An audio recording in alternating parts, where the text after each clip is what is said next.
দেশের নির্বাচিত সরকার থেকে কৃষকের জন্য কি উপস্থাপন করছে? কিছু করে পারেনি, খালি ভোটটা দিচ্ছে ধানের শীষে। কি বলেন?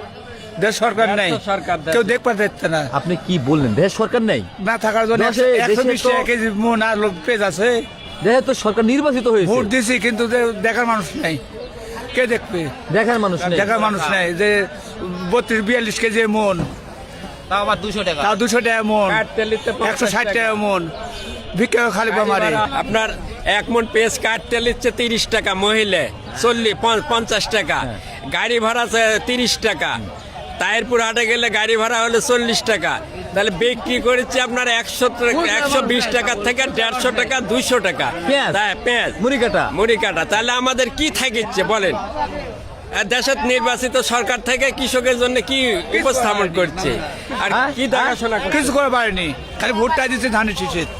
ভোটটাই দিয়েছেন? ভোট দিছি কিন্তু কাম হয়নি।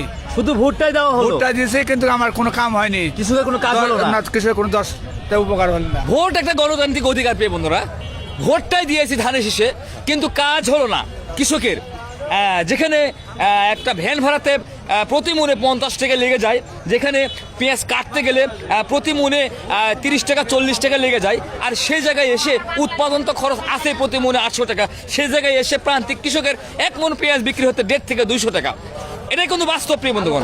আমি কিন্তু রাজশাহী বাগমারা ঐতিহ্যবাহী হামিরকুশি হাট থেকে বলছি। আজকে 5 এপ্রিল 2026, আমি সূর্য আমিনুল। কোথা থেকে দেখছেন আপনারা?